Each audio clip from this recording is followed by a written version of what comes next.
In 1892, United States lawyers Samuel Warren and Louis Brandeis wrote The Right to Privacy in an article that argues the right to be left alone, using the phrase as a definition of legal policy. Since then, this has developed and moved from the 1948 Declaration of Human Rights through to the 1981 European Council view adopting the Data Protection Convention, rendering the right to privacy a legal imperative. More developments followed into the digital age, with the EU adopting the Directive on Privacy in Electronics Communication in 2002, and in 2014, the ruling of the EU Court of Justice finds European law gives people the right to ask search engines like Google to remove results that include their name. This concept becomes known as the right to be forgotten.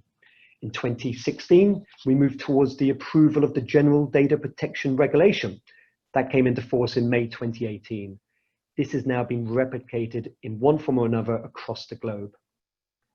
Fast forward to today, the challenge is to turn these compliance policies that have been developed by organizations over many years, and sometimes quickly to meet a regulation, into practical business as usual solutions.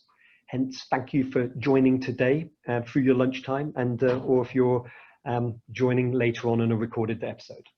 So today I'm joined by Julie Evans. Julie has worked for global organizations managing their privacy and security. Whilst working for Vodafone, Julie was head of fraud, risk and security, as well as holding the role of Director of Security for Africa, the Middle East and Asia Pac. Julie also led the cybersecurity and resilience practice for EY at a time of dramatic change in privacy and data protection legislation, as well as the explosion in cyber attacks. So welcome, Julie. Thank you, John. Thank you for inviting me to join. It's great to have you on board. Thank you. We also have James McCarthy. James joined XNR from Microsoft and has extensive experience advocating the ways that technology can solve practical business challenges and make people more productive. Around his Microsoft roles, James has startup experience and pioneered mobile data at Vodafone when that was a thing, James tells me. So James is going to be doing some of the heavy lifting on the webinar today. So James, welcome, and thanks for you getting on board. Hi, John. Thanks very much. Great to be here. Great. Thank you, guys. And myself, John Ford, Director of Strategic Accounts here at BlueSource. We do have a few people who may not have had the pleasure of working with BlueSource. So I'll just give you a quick update on who BlueSource are as well for those people as well. So BlueSource was founded 20 years ago to help organizations manage their unstructured data. Over the years, we've built out our propositions to provide new modern ways of working, but we've stuck to our vision of helping organizations maximize the value and minimize the liabilities associated with their data. Today, BlueSource employs over 100 people in the UK and North America, helping customers to better protect, govern, move, and manage their data, with clients in the FTSE 100 and 250, NASDAQ and New York Stock Exchange, a veritable list of regulated customers and organizations who see business benefit from investing in their data systems, tools, and processes. Over the last 20 years, we've worked with a very select group of strategic partners, such as Microsoft, Veritas, Symantec, Torsion, and Change and Adapt. We work hard on making sure we choose the best technology partners in the market, and we are delighted to welcome and partner with XNR. So we'll try and make this as interactive as possible. There is the chat button within this Zoom invite. Please, use it. Send me some questions as we go through this webinar. Please don't leave it to the end because we may miss your questions. So, guys, I hope you enjoy it. James, over to you. Thanks, John. I like the misty romantic look on your photograph there as well, before I move on. Thank you very much, James. Quite all right. So we're here to talk about GDPR and putting policy into practice. And what we've really seen, we'll just talk through, I think, where most organizations have got to in 2019. And obviously that then opens the way to where we go next with it. So if we look back to the pre-GDPR hype, then it was really all about setting out policies and to some extent a tick box exercise to become compliant to this new regulation. And so a lot of companies went through a lot of steps to do that. but it wasn't really thought much about how we make all of that work in practice. So we're going to talk through, how that happened and how that looks. So as I was saying, during the readiness stage, there were a bunch of things that people went out to do. They appointed their DPO, as was the requirement. They created their project team internally. They updated things like privacy notices. They looked at the legislation that related to them in terms of the rights of individuals. They defined perhaps their SAR process to deal with that. And of course, they then defined their Article 30 policies as well on each of the different sets of their data. And that, broadly speaking, got people to May the 25th, 2018, which was the deadline. And then what we now are faced with really is this set of questions that are coming up for DPOs and data governance folks in terms of how do we then make that operational, make it business as usual? How do we educate our employees over the principles and the importance of privacy, the importance of the regulation, what it means for customers? How do we change employee behaviors? And to a large extent, employees are sometimes the issue when it comes to data compliance, because they're trying to get their jobs done. They're under pressure to sometimes manage and handle customer data with a view to meeting deadlines, getting campaigns ready if they're in marketing, dealing with customer data in HR, for example. But it's sometimes those behaviors where in a rush and under pressure, you just might not comply with the policies that are there because you're trying to get your job done. And we'll talk about that a little bit more in a second. The other thing is how are we going to monitor policy compliance? So if we're a largish organization, we've got hundreds, if not thousands of employees, how are we going to find out day to day how it's going against what we wrote down in our policies? How are we going to identify when that happens? Or rather when we move out of compliance, how are we going to find and remove that out of policy data? And how are we going to track our progress as an organization? Compliance and accountability for GDPR is very much an ongoing exercise. So you have to be able to do this every day, not just meet the requirement on a given day to call yourself compliant. And then finally, of course, processing of DSARs comes up as well. So the part of the regulation that requires you to go and respond to subject access requests is potentially quite problematic for organizations. So another operational issue in terms of how you go out and find that data and then present it in the right form within the time requirements that are set out. And I think all of that comes to something that Elizabeth Denham, the UK Information Commissioner, talked about back in a really good speech in April. And you can find the full speech online if you do a quick Google search. And the point that she made was that accountability is really the crucial bit. So being compliant is one thing, but being held accountable is more difficult because it encapsulates everything the GDPR is about, but it's about embedding that governance in your day-to-day process. So it's about bringing it to life and living by it, because of course, if you are to suffer a breach, then you are going to be held responsible for that, whether or not in theory you are compliant on paper. And so that's a really important principle that's led to people thinking differently about this. So let's move on to look at perhaps what some of these data retention policies might be. So data retention is just one part of the Article 30s or writing down your policies. It's only one area, but it brings up this whole area of retention, which is quite tricky. So private medical records might be an example of sensitive information that some organizations have to hold. Maybe they're pharmaceuticals companies or something similar. So the type of data there that would have been recorded during the GDPR preparation period as part of your governance process, the reason for acquisition or retention of that data would have been defined. And I've simplified it somewhat here for the purposes of this, but essentially you would have defined that. You would have also then defined the trigger, which is the point at which the acquisition and retention of it may become less relevant. So after you've used that data, then you end up with a retention period, and that retention period would end up with an action. So maybe the destruction of the data or something like that in most cases. So that's one example. The next example might be client or customer identity checking information. So you've gathered sensitive information from your customers, or indeed your employees, or other people with which you have a business relationship, for the purpose of validating their identity and being able to prove that you validated identity. It could be to do with, for example, in accordance with anti-money laundering laws or in the prevention of fraud. The retention trigger on that might be the end of term of business, so when you stop working with those individuals, and the retention period might be 3 years, as an example. Another one, so HR data, employee data, obviously the retention trigger is the end of employment, and then the retention period is 6 years, for example.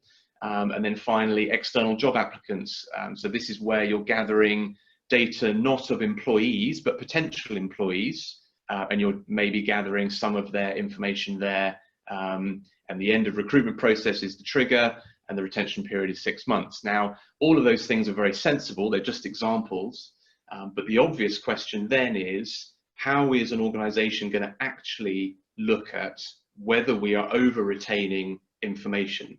And, you know, for example, in the case of CVs, it's a really good example where information comes into the organization, possibly by email, possibly the HR department during the interview process, and traditionally have emailed that CV around internally to those who will be conducting interviews with the candidates. And then, of course, that CV ends up in the email of the candidate, it ends up in the sent items, it could be printed out, etc. And suddenly you've got a proliferation of personal data within your data estate. And it's very, very difficult then to go back 6 months later and check whether the end of a recruitment process has happened and make sure that all of that data has been removed, and otherwise it's then sitting uncompliant within your organization. So that's a really sort of practical example of where you zone in on an element of compliance and you look at a really practical example of how we're going to go and sort that out. What we did with a group of our customers, but also DPOs, is we looked at how we're going to take policy to privacy operations, is one way of putting it, how we're going to take practical steps and deliver on governance. And what I'd encourage you to do is download that report. You're more than welcome to do it. There's a link on the top right of the screen there, exo.nr/6steps, which will take you to a page where you can get access to the report. And what that looked at was some of the practical ways in which you can look across your entire estate or rather your entire governance process and make sure that you're putting into place not just the technical, of course, but the process and people elements of it. And what we found in those sections, the 6 steps are as follows. So first of all, to take a data inventory, which I'm pretty sure people have done to a large extent, but might indeed be a moving feast as that changes within your organization. Number 2 is around monitoring your data estate. That's where some of the Exonar technology comes in to help you actually monitor that, and I'll talk about that a little bit more in a second. Benchmark your DSAR process and understand exactly what needs to be found and what needs to be disclosed and how you're going to run that process efficiently. Not necessarily so much of an issue for simple SAR requests, so simple kind of customer SAR requests where all of your customer information might be in 1 or 2 systems. But if you have broader DSAR requests around employees, maybe even departing employees or disgruntled employees, it can get a little bit more complicated in terms of how you're going to go and gather all the information that you have on that individual and report it back.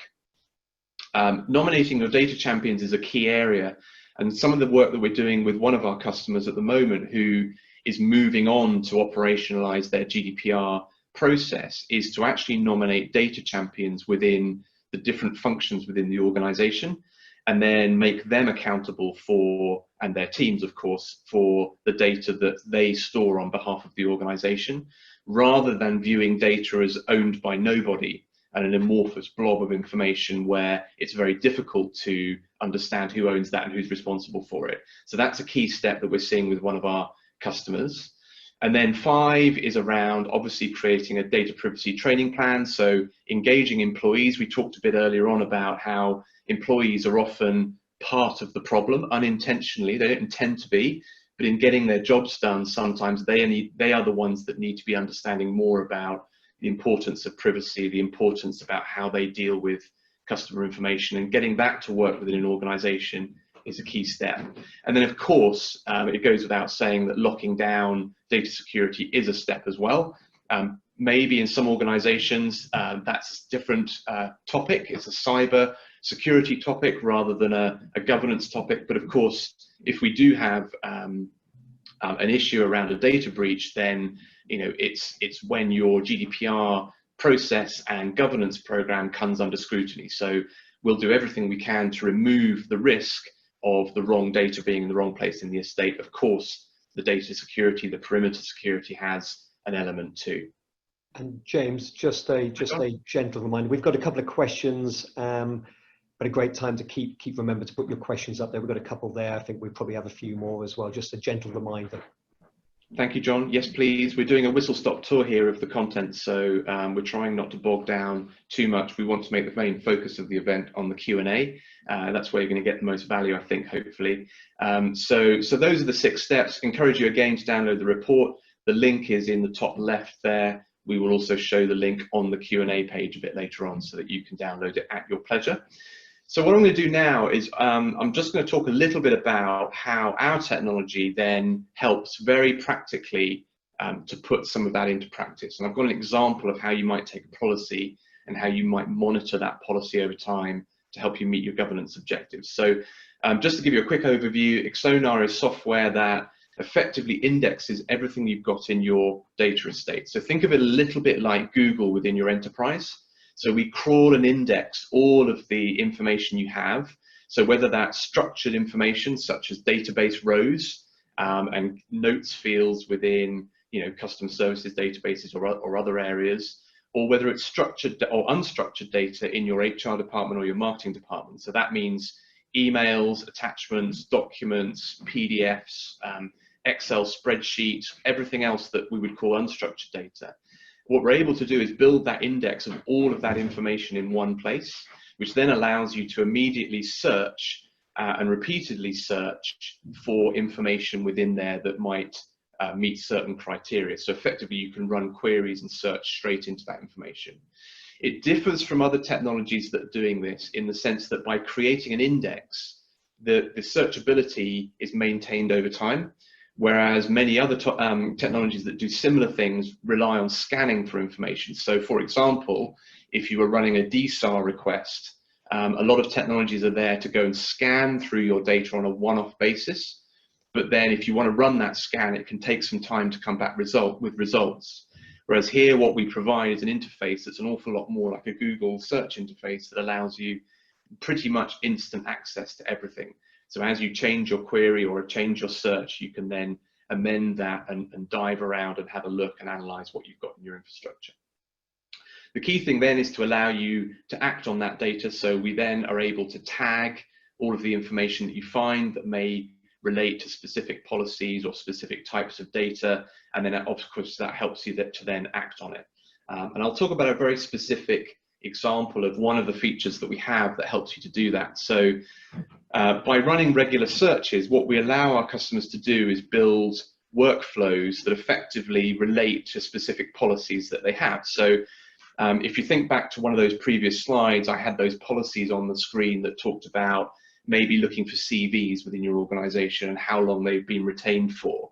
Then what we would do is we would help our customer with a search that would look for that information. So it would look for all documents that look like they might be CVs or resumes, and we've got the ability to categorize documents quite cleverly so that we can identify what they are and what they contain. So we're pretty good and pretty accurate at identifying a document that might be a CV, whichever format it's in, whether it's in PDF or in just a plain text email or other formats. What that then allows you to do is run that same search every day or every week or every month, depending on what period you want it to run. And by doing that, what we're able to then do is track progress. So if you think of this from a compliance point of view, if I just zoom in on the slide a little bit, this policy here is about CVs and external job applicants, and it's been set up in our system to find data that's outside the policy. In other words, to find a CV that's older than 6 months old, that's sitting in email, in a sent items, or wherever it may be, where it really shouldn't be stored according to the policy that you put into place. And on the top right there, you can see a graph that shows the number of items that have been found. In other words, the number of CVs in this case that have been found in the infrastructure, and how that changes over time. And as a governance person or an owner of the data set, what you want to see, of course, is that curve go down, because what it means is that your policy is being adhered to more regularly. But it also means, of course, is you're going to want to go and clean up that information. So you could draw many things into this graph here in terms of what it might say, but it looks like we started out with one item. This is a logarithmic chart, by the way, it's not linear, but it looks like we ended up with a bunch of items here, which was static, which is interesting over a period of time. That then grew quite dramatically to another static number, and then it dropped a bit, which means some may have been deleted or whatever else. So by looking at this chart, what it allows the data owner to do is say, well, okay, where are we? How big is our exposure to risks? So how many items have we got that shouldn't be there? How are we going to get rid of those in the immediate term? But then also, more importantly, how are we going to go back to the training of employees and the business processes on a day-to-day basis to make sure that that number doesn't keep growing? And then the final step of that scenario then is to allow alerts and notifications. So this is a slightly different alert here, but what we allow is email notification of key users. So that data owner within the organization could get a regular email or alert or text message to say, actually, that policy that you've got in place, we found a bunch of other things here, and here's how you're tracking against where you need to be. So that helps to nudge your data guardians to do the right things and understand, again, where they're getting to in terms of progress towards their goals. Now, that's a bit of a whistle-stop overview of kind of the report that we've done, the taking 6 steps and putting them into practice, a little bit about how our technology can help along that journey. But of course, our technology isn't the whole story there.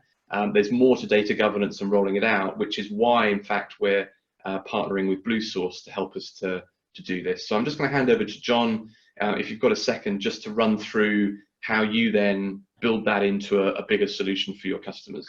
Yeah, thanks, James. So I think, you know, these policies have been around, and you know, at the very start of it, we talked about making them business as usual and being able to review those on a continued basis. So part of it is to, you know, how can we build automation into that review process? If it's difficult and hard, if you're reliant on people, you've got to find ways to make and automate that process. So hence, you know, one of the key reasons we've partnered with Exonar. But you've got to look at then, you know, gap analysis. Like, you've got to look at what policy you have and can you get to the data through that policy? Is the policy fit for purpose? Can it be tweaked and turned? Classifying, tagging your data. We're finding a lot of organizations now need to move towards that, whether they're moving to Office 365 or moving their data out into the cloud, public cloud world. You've got to be able to understand your data, classify, understand what's personal identifiable, what's obsolete, you know, and start deleting. A lot of organizations still keep a lot of data, and we're a great believer in keeping that digital memory, as a great phrase I heard recently. But you've got to find ways of then deleting that the sandwich person has arrived, and you know that goes out to all company. Delete what's obsolete, redundant, and trivial. And then it's connecting those, getting the business involved, and James, you've alluded to it, the accountability. A lot of times this sits into the IT because there's been manual processes and manual ways of trying to get that data. So by using automation, you want to give accountability back into the business units that require that data, whether it's HR or passport or whatever it might be once you've defined it. And then you've got to review the reporting and analytics side of it. You know, analytics now, and we all hear about BI and AI, but the analytics of what that data is, who's access to it, last access dates, you know, if it's orphaned, who should be the rightful owner of that, and reviewing and reporting on that to the business and the business users, so they've got the proper accountability is key. And then we're into it's a continued review, and we're seeing with that continued review, once you've got the baseline done, then you can start looking at what value you can get out of that data. You know, what value is it for you to keep it, and what else can you do with it? So, you know, this is all a journey. What what we're suggesting is you can start with the assessment side of it, and we help with all those elements of it as well. So hopefully that's helped kind of join up some of the dots between, you know, your policy, what currently exists, and then trying to make it business as usual as well. So thank you for that.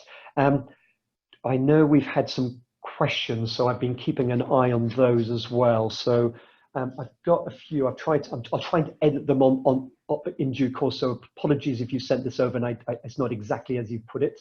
And I think Julie, this is certainly one for you. I've got about 4 or 5 here at the moment. But the question is, how can a focus on privacy be made an intrinsic part of an organizational culture? I certainly think that's one for you, Julie.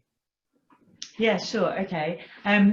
Well, I think I think we probably need to first of all think about, how do I do this within my specific organisation? And stating the obvious, but in different organisations there will be a different approach.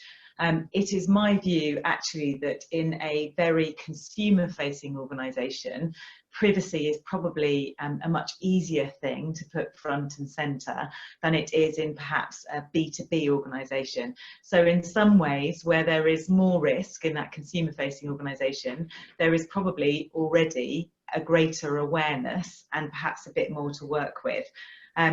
But overall, I think we all need to think about being both realistic and proportionate with the policies and the processes that we put into place, but also with what we expect our employees to do and how we expect them to respond. So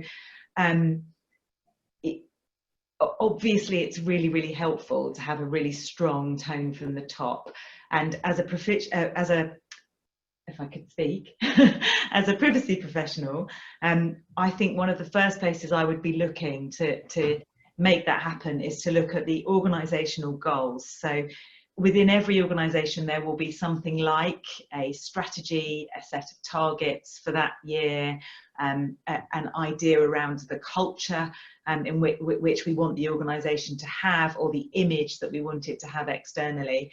So that's the first place that I would be looking, okay, in order to try and find something that I can align my privacy policy to. And if you go to the top of your organisation and look at those publicly stated or stated within your organisational goals, if there really is nothing that you can align your privacy policy to do, so you can't look at a goal and say, if we don't achieve my privacy policy, we will not achieve that goal, then you probably first of all need to go back to the top of the organisation and ask them whether or not the goals that you have are the right ones, and whether they can be reviewed as you move forward, perhaps into the next financial year. So first of all, set the tone from the top.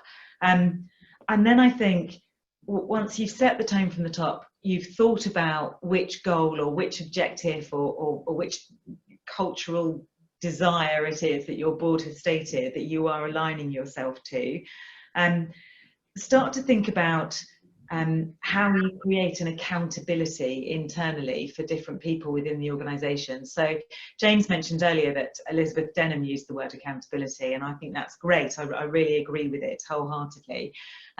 But if I am a call centre agent dealing day in, day out with consumer data, my level of accountability and what I need to understand is going to be quite different from somebody who works in the back office of the finance organisation, who's dealing perhaps with a ledger and invoices and supplier information. So I don't need to have the same level of information in both of those roles. So I think we've got to really focus on, how do you help a person within the organisation to really understand, what do I need to know, what do I need to do? And obviously that's all going to be underpinned by your policies and your processes that you're writing, and that you as the privacy professional are aware of kind of day in, day out. But it's not realistic for us to expect everybody in our organisation to know all of those policies and understand them to the same level as you do. So thinking about, how do I set this tone, align what I'm going to achieve with the commercial goals of the organisation or the cultural goals of the organisation, and then thinking through, how does that impact different parts of my organisation, and therefore how do I communicate to them all effectively. And also probably something that's worked really well for me in the past and a real sort of personal plea. Policy should be really, really simple and straightforward to understand. So if your privacy policy needs to be 15, even 30 pages because of the level of complexity within your organization, that's great. That is fit for purpose as a privacy professional. It is not something that you are going to persuade 6,000 employees to go away and read and learn and understand. So getting everything down onto one side of A4. I used to challenge my team to tell me everything in a text message. Perhaps that's a challenge too far, but getting it down to a really small set of really key points, I think will really help people to understand what is expected of them. So if you've got individuals understanding what's expected at an individual level, you have an overall tone from the top, and you can see how behaving in the way that is compliant with the privacy policy contributes to the organisational goals, then I think you start to get a bit of a rounded picture where privacy becomes a bit more embedded into the DNA of the organisation. Yeah, that's great. And I think that leads really well onto another question I have. And the question that's put over is, on a practical level, how can privacy be automated and embedded within existing business processes? So I think that's maybe I'll answer that one very quickly. We're seeing a lot of organizations, trying to work out how do they make their people and processes correct. But if you can automate it, hence why one of the reasons why we partnered with X&R is around that very case, i.e. when you've got a manual process, or you've got it that it's technically only the technical departments can deal with the process, then it'll stay in the technical teams, and you won't get the accountability you require. You've got to give people who need the data or have that privacy policy, they need to be able to access it and have the accountability to use the tools that are simplified. So we're seeing automating that process seems to be one of the best ways of doing that. And we looked in the market to see what could best automate out there, and hence our conversation with X&R. So hopefully that's answered that one in some way, shape or form. But there's also this one: is it fair to make data owners accountable for governance of their data across the organization? Maybe James, that might be one for yourself, I think, actually. Maybe a bit of Julie, you might want to comment as well, actually, on that one. It's a good question. Well, I think the point on this one is if the organisation is going to be held accountable, by the ICO. So if accountability is at an organisational level, it's very, very difficult to be effective at reducing risk unless that accountability is cascaded in some way through the organisation. So the way that our customer, the customer I mentioned earlier on, that are looking at different functional owners for their data and then giving the responsibility of that to each of those functional owners. What's interesting about that is that, yes, you have to do that in order to be effective and to feel better about having all of the bases covered, particularly because of the different ways in which different functions use data. So they've got to understand it a lot better. So I think you have to, and I think it's fair if that function is then given the tools and the ability to execute on it. So if they're going to be held accountable and they are responsible for making it happen, they've got to be given the support from the organization to make it happen. And I suppose that support goes across the cultural piece, that the organization sets that cultural agenda in the right way and they have that at their disposal, the training element of it as well. Arguably, the piece that we were showing of our own technology there, running through that workflow to show where that individual, if they own that set of data, let's say it's the HR department and they're the HR owners, being able to see that curve, of how many times are we not getting this right, and where is that happening, and who is making that happen, and then how do I go and find and reduce that over time. You've got to give those data owners the tools to be able to do something about it, because otherwise you're giving accountability without really preparing people and arming people with the right capability to do a good job. So I don't know, Julie, whether you would build on that. Yeah, John, I think you said the question was worded along the lines of, is it fair to give accountability to those data owners? That's correct. Yeah. I think that for any of us who have led large teams of people, then you know, as the head of a function, that you have a set of objectives that you need to deliver in order to achieve, your goals, the company's goals. Without having that clarity of accountability, you will never achieve them. So we as individuals there are only 24 hours in a day. There is only a certain amount that we each as individuals can achieve. So I almost turn the question around. Would it be fair not to? Because how could you achieve your data goals as, probably quite a small privacy team in an organisation, potentially a bit underfunded, with all of the craziness that's gone on over the last few years, probably a bit under-resourced generally. Actually, if we don't start to allocate some accountability out to the organisation and we're not really clear about where that accountability sits, I think we will fail.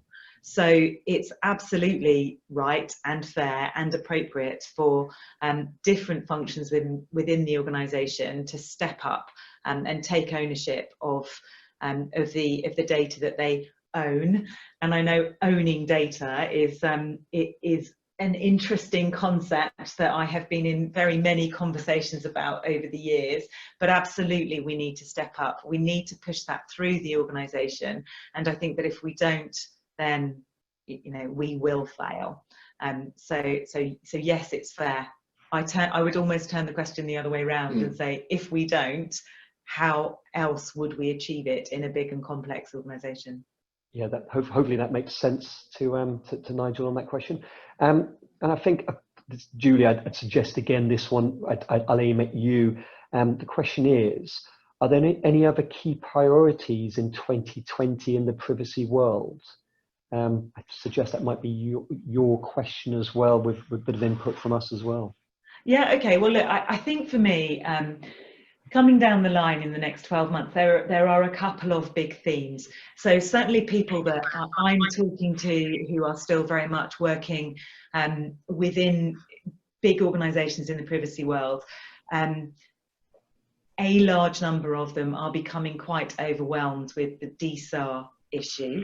I think probably those organisations who deal largely B2B perhaps don't have such a big challenge, but I'm certainly finding, and I'm hearing back from colleagues and friends, that consumers are becoming much more aware of their rights of access.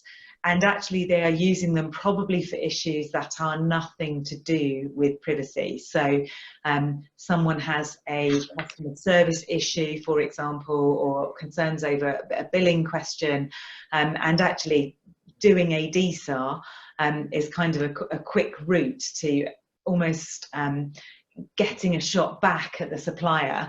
So that's the kind of tone that I'm hearing back from people still working in industry at the moment. So I think DSAR is big and wild and could potentially get a lot worse. And as I understand it, people who are working in privacy functions at the moment are feeling quite under-resourced on that front.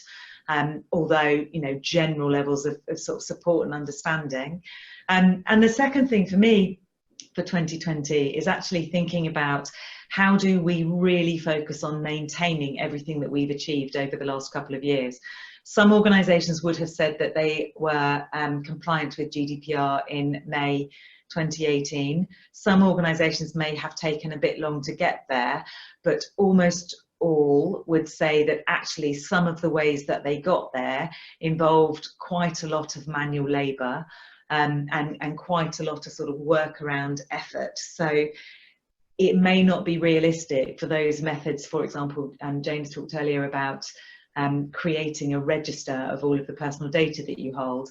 I think probably everybody did it, has done it, has had a really good attempt at it, but with the best will in the world, you will not stop a really well-intentioned individual going off and creating a little database because they need it in order to do something brilliant for the organisation that's going to achieve their goals.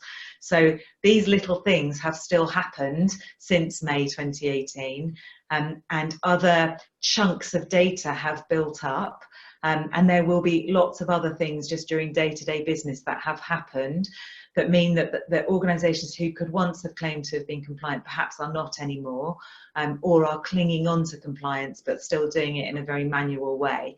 So for me, the two challenges that I would be focusing on in 2020 are, how do I maintain it? What are the key things that I can see coming down the track that might throw me off of maintaining the level of compliance that I've achieved?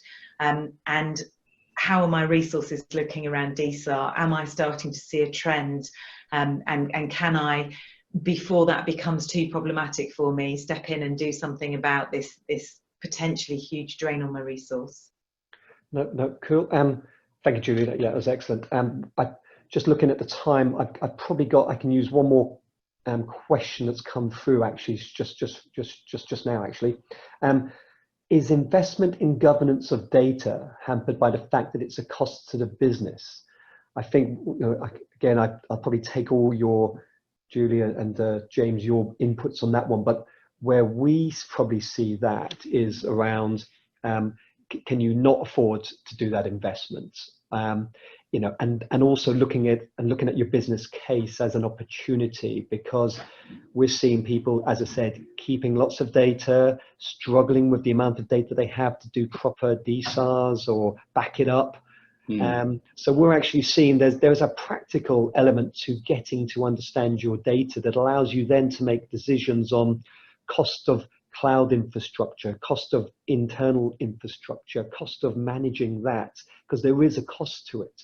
And I think sometimes finding those costs, detailing those, and then going back to the business to say, look, this is the cost of what we're currently doing. By looking at investing in our governance of this data, we can actually get these savings, as well as everything else you've got to do from a policy and process. Is there anything else, James and Julie, you'd add to that? I think you're spot on. I mean, the business case for this is obviously one of those things that quite a lot of people have to get through in order to, move through a procurement process and put in place what they'd like. And let's face it, sometimes, compliance governance isn't the sexiest of kind of spend items. Actually, interestingly, we had an event a couple of weeks ago, and we were speaking to one of our customers who are quite a long way down the road about how they're funding and how they're maintaining the profile of governance within their organization. And it turns out the way they constructed the business case was actually to look at data as an asset rather than data as a risk. And actually they're using our technology for that side of what it can do. So they're indexing data with a view to looking for ways in which they can differentiate from their competitors and be more efficient with how they do their work. And they actually use that side of it. And data governance was a very, very important, part of that. But actually, I think what maybe won it, based on what this guy was saying, was the fact that, the overall package of data as an asset was the kind of exciting, shiny thing. And then, of course, the requirement to be accountable for compliance and governance was a very nice, other set of functionality that needed to be invested in and could be delivered at the same time. So that was quite an interesting, novel way of doing it, because I think it is accepted that that it's not the most attractive thing to be spending money on, maybe at board level, possibly. And yet we all need to do it. It's a bit like insurance, isn't it? You kind of have to have it. You hope you never have to use it, and it's not the thing you want to spend your money on, but actually, you've got to get it done. If you can turn it into a more exciting project, I suppose that helps as well. No, absolutely. Yeah, just to reinforce what James is saying, I think data is as much of an enabler as it is a risk, which is probably why so many organizations don't like deleting very much data. So if you have really strong data governance, and you have things like your permissions, very well documented, you've got your data well structured, and you are therefore able to really, really look into that data, look for trends, look for information, you are much more likely to be able to use it as an enabler. So getting almost getting compliance as a side issue to using your data for beneficial purposes is a great way to go around it, and a much better story, I think, to sell to the board than one that just focuses on that, you know, on the whole sort of fear, uncertainty and dread type of sell that might only be left if you think about just compliance or risk. Exactly that. No, great. Guys, I think we've gone through the questions. So Nigel, Claire, Nihal, James, thank you for those questions. Guys, I think we're there. So it's an invitation. We're hosting some joint drinks in Moorgate on the 9th of December. Apologies for some people dialing in, probably from Manchester, but reach out to us if you can make that. We'd love to take these conversations further. And thank you very much for your time. James, thank you very much for your time. Thank you very much. Great to be here. Thank you. Great. And Julie, really appreciate you joining us today and giving your insights as well. No, my pleasure. Thank you. That's great. So guys, have a very good Christmas if we don't speak, and thank you very much for your time.